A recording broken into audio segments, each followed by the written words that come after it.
Alléluia. Nous sommes heureux d'être ensemble ce soir et d'accueillir, façon de parler, le Seigneur au milieu de nous, un Seigneur qui parle, un Seigneur qui vit, un Seigneur qui nous bâtit et qui nous prépare les uns et les autres pour l'œuvre à laquelle nous avons été appelés, même plus que ça, pour l'œuvre pour laquelle nous avons été créés.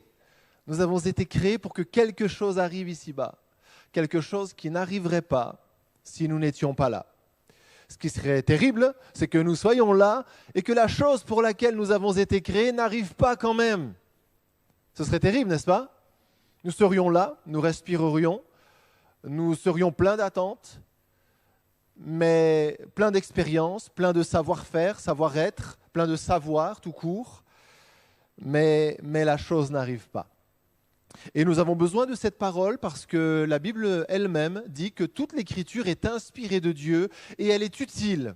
Chaque partie est nécessaire pour instruire, convaincre, corriger, etc., afin que l'homme et la femme de Dieu soient accomplis, c'est-à-dire achevés, atteignent leur pleine dimension et deviennent propres à toute bonne œuvre. Nous sommes appelés à entrer dans l'œuvre de Dieu. Une œuvre magnifique, avec un maître généreux qui veut verser à ceux qui le serviront un salaire généreux. Vous le saviez ? Que le salut nous est offert par grâce, mais qu'à ceux qui sont sauvés, le Seigneur se propose d'offrir un salaire. On peut utiliser le mot récompense, on peut utiliser le mot rétribution, ce sont des choses qui apparaissent dans la Bible.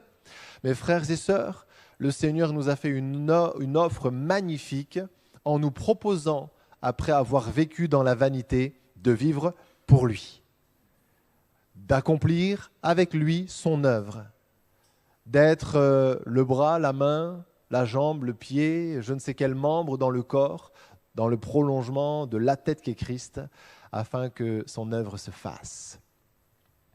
Je cherche un homme qui se tienne à la brèche, un homme qui ne pense pas qu'à lui-même, un homme qui ne soit pas, une femme bien sûr aussi, qui ne soit pas en train de prendre ses jambes à son cou pour sauver sa vie, ses intérêts, son confort de vie. Mais je cherche un homme, je cherche une femme qui se tienne à la brèche, qui discerne l'enjeu, qui discerne la menace, mais aussi l'opportunité qui se présente là de se tenir à la brèche et d'empêcher la menace de se concrétiser pour que le ravage de la ville n'arrive pas. Je cherche un homme, je cherche une femme. Ça fait des milliers d'années que Dieu cherche des hommes et des femmes. Puisse-t-il, à chaque fois que sa voix retentit en disant « Qui enverrai-je et qui marchera pour nous ?» puisse-t-il voir des mains se lever, toujours avec la même vitalité, la même détermination, pour dire « Moi, Seigneur, je ne sais pas encore quelle est la mission, mais je veux te servir, je veux que ma vie serve à quelque chose, je veux accomplir des œuvres qui vont dépasser l'horizon des 24 heures, de juste mon confort personnel, l'horizon de mon confort à moi. Je veux faire une différence. » C'est le but que nous poursuivons alors que nous ouvrons la Bible. Le mardi soir, mais pas que. Nous ouvrons la Bible dans une logique, une approche d'étude biblique où on va plonger dans les passages, les laisser parler, se laisser interpeller, parce que nous savons que la parole que nous lisons, elle fait quelque chose en nous. On ne s'expose à rien sans que la chose à laquelle nous nous exposons ait une influence sur nous. C'est vrai quand nous sommes devant la télé, par exemple. C'est pour ça qu'on a besoin de faire attention à ce qu'on regarde, parce que même si on n'est pas d'accord, le fait d'entendre encore, d'assister encore, de voir encore, il y a des barrières qui tombent, des pensées qui évoluent, des positions qui changent. On ne l'a pas senti, mais ça s'est fait, on ne sait pas trop quand, mais ça s'est fait. Et c'est pareil quand on est dans la vie de l'Église. Je crois qu'il y a des moments qui sont décisifs dans la vie de l'Église, des moments qui marquent, qui percutent, des moments de révélation. Parce que Dieu, il y a des paroles qui sont simplement des paroles d'instruction, mais il y a des paroles qui sont des paroles pour quelqu'un de révélation et elles percutent votre cœur et il y a un avant et il y a un après. Je crois dans la capacité percutante de la parole et de l'Esprit de Dieu, mais je crois aussi que l'influence impalpable et progressive d'une parole qui est rappelée à nos cœurs est puissante. Je crois aussi dans cette influence-là. À un moment, on se regarde, on dit « Oh, je suis devenu ça ». On ne sait pas tellement dire quand c'est arrivé, mais c'est arrivé alors que nous étions fidèlement dans la maison de Dieu, exposés à la parole de Dieu, nous tenant aussi éloignés de ce qui fait le travail inverse de la parole de Dieu. Dieu nous transforme. Regardez votre voisin, il commence à changer. Regardez assez longtemps. Il commence à changer, vous ne voyez pas un peu? La parole nous transforme. Même quand elle parle de sujets qui ne semblent pas être directement en relation avec des choses que nous vivons, la parole nous transforme. Vous le croyez? Ah, moi aussi je le crois. Je le crois, je le vois, chez moi, ailleurs. Nous nous donnons rendez-vous dans Marc chapitre 7. Pour quelques pensées assez simples, on sera probablement un peu plus court aujourd'hui et on va pouvoir prier ensemble. Qui aime la prière ici? Oui, vous aimez la prière? Eh oui, on est venu pour ça. Hein? Et on va laisser une belle part pour la prière. Mais nous sommes dans Marc 7 pour commencer et nous allons voir un moment où Jésus va avoir besoin de parler assez frontalement avec les pharisiens et non pas les parisiens, comme disait Daniel Cerisier. Les chrétiens aiment bien les parisiens. Il n'y a pas de problème avec les parisiens. Il faut faire la différence. Hein. Allez, nous sommes au premier verset, Marc 7. Les pharisiens et quelques scribes venus de Jérusalem s'assemblèrent auprès de Jésus. Ça c'est bien, hein, tout le monde est bienvenu auprès de Jésus. Ils virent quelques-uns de ses disciples prendre leur repas avec des mains impures, enfin bon, c'est-à-dire non lavées, juste non lavées. Or, les pharisiens et tous les juifs ne mangent pas sans s'être lavés soigneusement les mains conformément à la tradition des anciens. Et quand ils reviennent de la place publique, ils ne mangent qu'après s'être purifiés. Ils ont encore beaucoup d'autres observances traditionnelles comme le lavage des coupes, des cruches et des vases d'airain. Et les pharisiens et les scribes lui demandèrent à Jésus « Pourquoi tes disciples ne suivent-ils pas la tradition des anciens, mais prennent-ils leur repas avec des mains impures ?»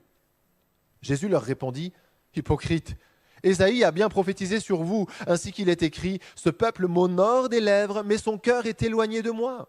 C'est en vain qu'il m'honore en donnant des préceptes qui sont des commandements d'hommes. » Et il continue en disant « Vous abandonnez le commandement de Dieu et vous observez la tradition des hommes. » Il leur dit encore, vous rejetez fort bien le commandement de Dieu pour garder votre tradition. Car Moïse a dit, honore ton père et ta mère. Et, par ailleurs, celui qui maudira son père ou sa mère sera puni de mort. Ceci n'exprimant pas la volonté de Dieu de faire du mal, mais d'établir l'importance de l'honneur entre les générations. Mais vous vous dites, si un homme dit à son père ou à sa mère, ce dont j'aurais pu t'assister est corban, c'est-à-dire que j'en ai fait une offrande à Dieu, alors vous ne le laissez plus rien faire pour son père ou pour sa mère, annulant ainsi la parole de Dieu par votre tradition que vous avez établie, et vous faites beaucoup d'autres choses semblables. Amen. Alors on est content parce que ça parle des pharisiens, et ici, il n'y a aucun pharisien. Personne ne porte le nom de pharisien. Cependant, on a besoin de veiller sur nos cœurs parce qu'on peut ne pas être pharisien et avoir un cœur un peu pharisien. Et on ne veut pas se juger les uns les autres, mais on veut veiller chacun sur notre cœur. Les pharisiens, donc, avaient glissé dans des traditions et il y a un process. On n'arrive jamais, on en a parlé tout à l'heure, on n'arrive jamais dans un état sans que quelque chose se soit passé. Il se passe quelque chose. Et le petit processus qui amène les pharisiens à défendre une tradition plutôt que la parole de Dieu, il s'est fait de manière certainement vicieuse, insidieuse. Étape 1, entendre les commandements de Dieu, parce que les pharisiens étaient éduqués et éduquaient leurs enfants dans la parole de Dieu. Notamment, ils apprenaient à lire. Vous savez dans quel livre de la Bible les enfants hébreux apprenaient à lire? Devinez. Lequel vous pensez à la portée d'un enfant? Psaume peut-être, ça va? Eh bien non, on y va directement dans le cœur du dur, Lévitique. Les enfants apprenaient à lire dans le Lévitique. Ça c'est fort. Donc ils connaissaient, première étape, entendre le commandement de Dieu. Deuxième étape, mal comprendre le commandement de Dieu. Troisième étape, perfectionner le commandement de Dieu, en y ajoutant donc des traditions humaines. Quatrième étape, comme on a perfectionné le commandement de Dieu, on peut enlever maintenant le commandement de Dieu puisqu'on a une meilleure version maintenant. Et c'est comme ça que les pharisiens, sans le sentir, ont glissé d'une recherche de Dieu au travers du texte vers une satisfaction personnelle dans la mise en œuvre de traditions personnelles, en espérant que ça plaise à Dieu. Et je pense qu'ils étaient tous sincères, ils souhaitaient tous que ça plaise à Dieu, sauf que ils étaient dans une contestation ouverte du commandement initial de Dieu. Et c'est comme ça que, à la fin de l'étape 4, qui consiste à, une fois qu'on a mis nos traditions en route, nos façons de faire et de voir en route, on enlève le commandement de Dieu. C'est comme ça que beaucoup de chrétiens ont leurs convictions sur plein de choses, mais ne lisent plus leur Bible. Ça y est, ils ont lu la Bible. Ah oui, Ruth, oui, je connais l'histoire. Ah, Daniel, ouais, c'est vrai, c'est intéressant. Jonas, une histoire de pêche, une histoire maritime, c'est fantastique, tout ça. Et on a le sentiment de tout connaître.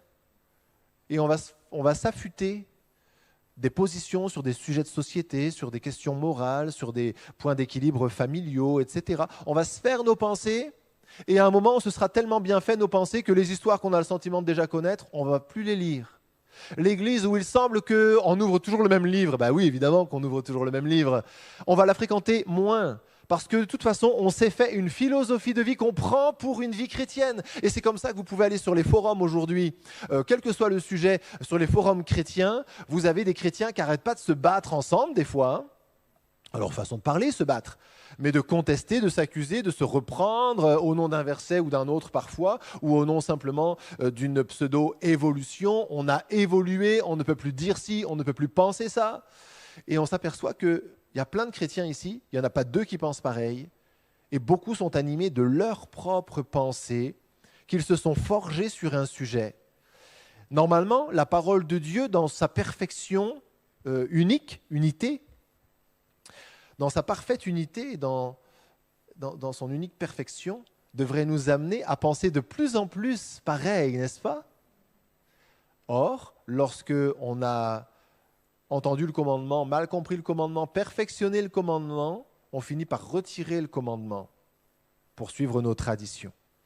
Et ici, on a vraiment un gros problème parce qu'on a des pharisiens qui s'épanouissent dans le respect de leurs traditions. Ils se gargarisent de leurs traditions. Oh, regarde comment je me suis bien lavé les mains. Et ils ne finissaient d'ajouter des petites obligations. Et celui qui allait au bout de la dernière obligation, c'était le meilleur pharisien. Et tous les autres disaient « Waouh, toi, tu es vraiment un pharisien ». Sauf que ce n'est pas l'approbation des hommes qu'on a besoin de chercher. Et peut-être quelqu'un vit-il l'approbation des hommes, mais a-t-il perdu pour avoir l'approbation des hommes, celle de Dieu? Auquel cas, ce n'est pas un gain. Il y a besoin de revenir. La loi donnée par le Seigneur était donnée pour nous instruire et nous rendre agréables à Dieu, notamment par le sacrifice. Et ici, on a des pharisiens qui ont contourné même la nécessité du sacrifice en se lavant tellement bien, en se donnant une apparence de pureté, un sentiment de pureté tellement prononcé que le besoin du sacrifice avait disparu. À un moment, quand tu es un tellement bon chrétien, tu n'as plus besoin que Jésus soit ton sauveur. Tu n'as plus besoin de dépendre de lui. Plus besoin d'être conduit par l'Esprit. On est tombé dans une propre justice. On n'a plus besoin que Dieu nous dise « tu es juste » parce qu'on s'en persuade soi-même à la lumière de quelques préceptes qu'on s'est créés et qu'on s'évertue à s'appliquer en demandant aux autres de les respecter éventuellement aussi de temps en temps. La propre justice ne concerne pas que les pharisiens, elle pourrait nous concerner nous aussi. Et nous avons besoin de rester dans cette dépendance à la parole de Dieu. Alors, le reproche, il est exprimé de la manière suivante. Jésus dit, vous avez abandonné le commandement de Dieu et vous observez la tradition des hommes. Elle a pris le dessus, votre tradition, sur la parole de Dieu. Et on a dans des milieux ecclésiaux, religieux, des paroles d'hommes qui font autorité à côté de la parole de Dieu. Il y a des traditions chrétiennes dans lesquelles ces choses existent, vous le savez.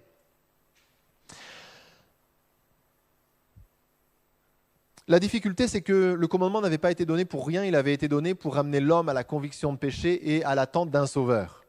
Cette attente, exprimée autant par l'aspiration du cœur, la foi dans les paroles des prophètes, mais aussi par les sacrifices, qui étaient simplement l'expression d'une attente du vrai sacrifice qui viendrait un jour, eh bien, cette attente d'un sauveur cultivée par la conscience, la conscience nourrie d'une culpabilité persistante, cette attente d'un sauveur, elle disparaît chez les pharisiens, qui n'ont plus besoin d'un sauveur parce qu'ils sont parfaits.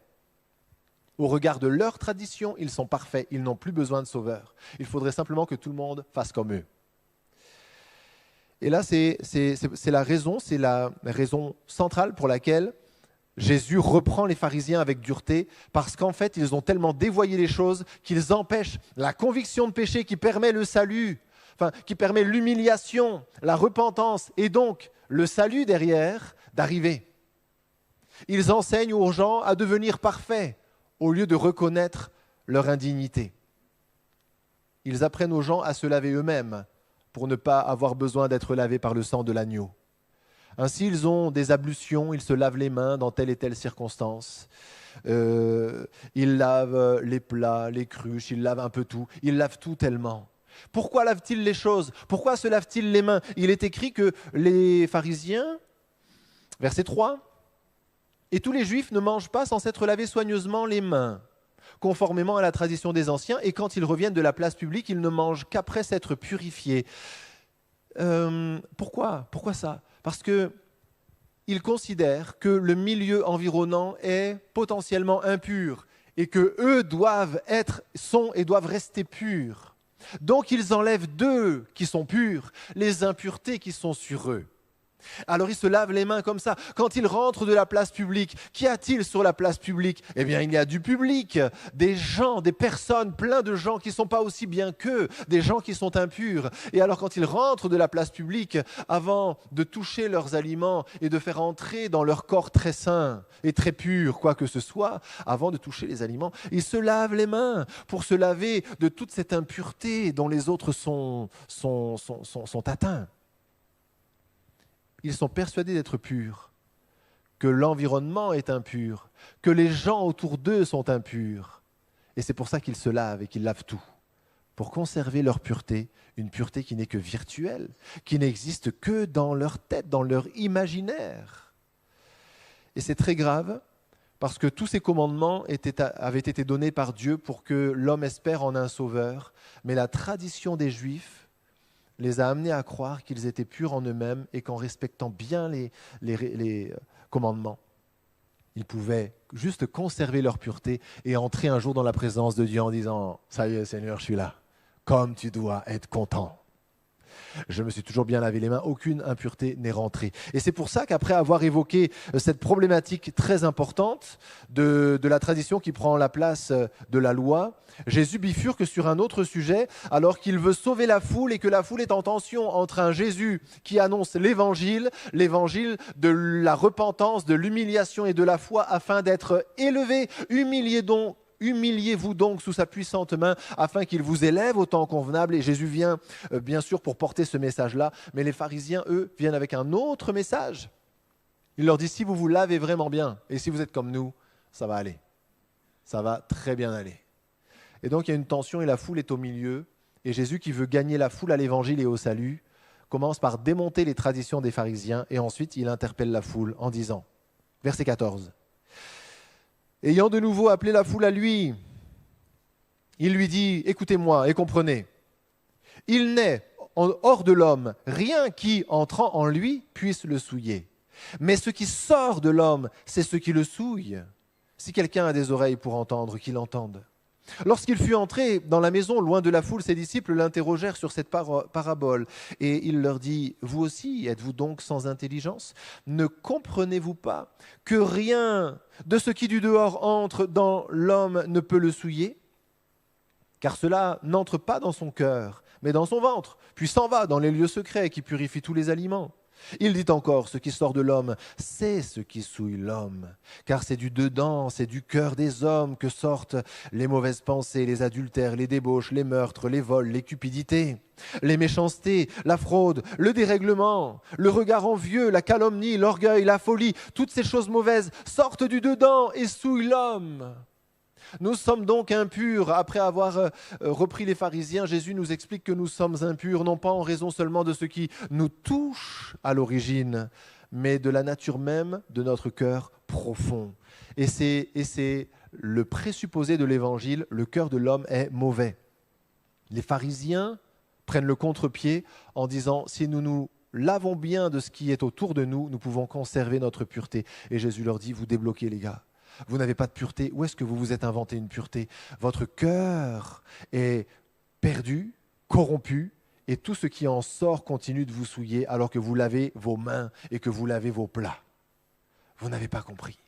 Normalement, la loi aurait dû vous amener à prendre conscience de votre incapacité à plaire à Dieu, afin que vous attendiez dans l'abandon et dans la foi, dans la confiance en un Dieu d'amour, le salut que lui vous enverrait. Voilà donc ici les problèmes que Jésus traite. En fait, nous sommes, le titre de ce message pourrait être simplement Marc 7, propre justice et fausse pureté. Ce sont les deux choses dont les pharisiens se persuadaient eux-mêmes, propre justice et fausse pureté, se prémunissant contre la souillure de l'extérieur. Ils pensaient conserver une pureté qui n'existait que dans leur imagination. Derrière ces quelques textes, nous avons simplement une redémonstration à laquelle Marc revient régulièrement, une redémonstration de la puissance de Jésus. Alors je voudrais, sans commentaire, lire avec vous les deux expressions données ici par Marc de la puissance de Jésus, à laquelle il ne cesse de revenir. Il discute d'un sujet, et puis à chaque fois il revient devant la preuve incontestable d'une autorité de Jésus sur les lois de la nature. Et il revient sans cesse là. Il nous interroge, Marc nous interroge, le Saint-Esprit nous interroge sur c'est quoi ta position par rapport à la tradition des anciens? C'est quoi ta position par rapport à la Bible et les traditions? Qu'est-ce qui doit être le plus important des deux? C'est quoi ta pensée, toi? Est-ce que pour toi, la souillure, ça vient de l'extérieur ou ça vient de l'intérieur? Et avant que qui que ce soit se soit positionné, Marc remet une couche d'autorité finalement dans la parole de Jésus en disant, entre deux discussions sur plein de sujets, il recommençait à faire plein de miracles partout. Il ressuscitait des morts, délivrait des captifs de la possession démoniaque, guérissait des malades, etc. Et à chaque fois, il revient nous dire, quelle que soit ta pensée sur le sujet, il y en a qu'un qui guérit et c'est lui. Il y en a qu'un qui est tout puissant et c'est lui. Alors, je ne sais pas si tu es d'accord ou pas d'accord, mais même si tu n'es pas d'accord, c'est lui qui guérit. Et si tu n'es pas d'accord avec celui qui est tout puissant, peut-être qu'il faut que quand même tu réfléchisses encore un peu à ta décision. Alors on a là encore l'expression de cette puissance. Lisons-le simplement pour découvrir ou redécouvrir encore la belle grâce de notre Seigneur qui n'a pas cessé d'ailleurs de couler et d'abonder aujourd'hui encore. Jésus étant parti de là, verset 24, on va pouvoir suivre ensemble éventuellement. Jésus étant parti de là, s'en alla dans le territoire de Tyr et de Sidon. Il entra dans une maison désirant que personne ne le sache, mais il ne put rester caché. Car une femme dont la fille était possédée d'un esprit impur entendit parler de lui et vint se jeter à ses pieds. Cette femme était grecque, syrophénicienne d'origine.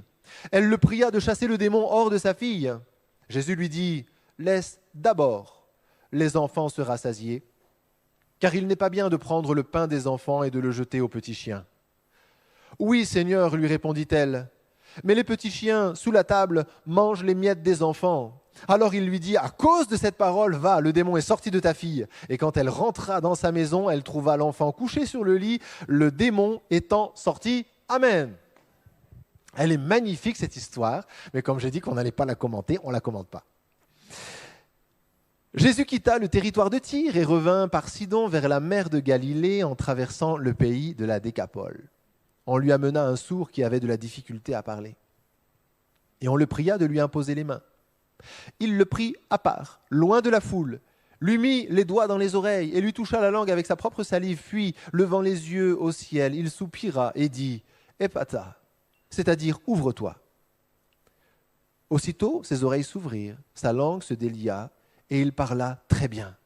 Jésus leur recommanda de n'en parler à personne, mais plus il le leur recommanda, plus ils le publièrent. Ils étaient dans le plus grand étonnement et disaient « Il fait tout à merveille, même il fait entendre les sourds et parler les muets. Amen. » Vous sentez encore cet émerveillement dans lequel le Saint-Esprit, au travers de la plume de Marc, veut nous ramener encore. Il a discuté de la tradition, et tout ça, de ce dont on a parlé tout à l'heure, de la pureté intérieure-extérieure. Puis il fit encore des merveilles et tout le monde disait « Mais est-ce qu'il y a quelqu'un à sa hauteur ? Est-ce qu'on peut mettre sa parole en concurrence avec la parole d'un homme ou la parole d'un homme, quel qu'il soit, en concurrence avec sa parole ? N'est-il pas hors catégorie ? Il est hors catégorie, alléluia. Il est hors catégorie. Simplement, voilà, on se contente de ces pensées-là. Elles sont évocatrices pour nous aussi, parce que nous courons, nous aussi, comme les pharisiens de l'époque de Jésus, le risque de glisser hors du projet de Dieu en pensant être encore au cœur de ce projet. Nous avons besoin de veiller sur nos cœurs, de rester proches de la parole, de se laisser interpeller aussi les uns par les autres. C'est tellement important.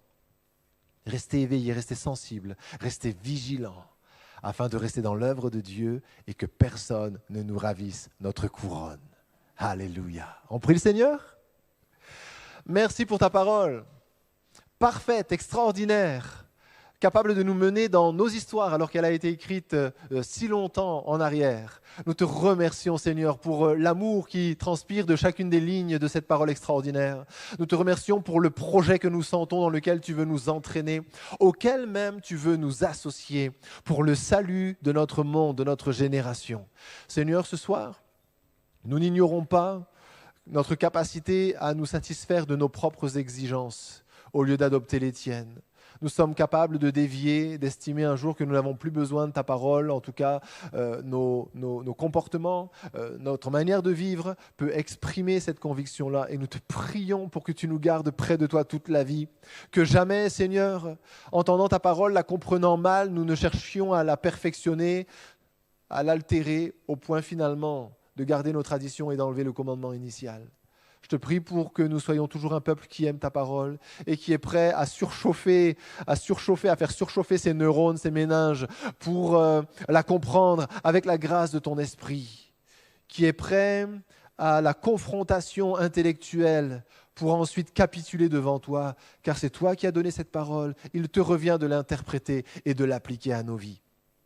Apprends-nous à nous laisser encore façonner par toi, Seigneur. Garde-nous de penser un jour que l'impureté n'est qu'à l'extérieur.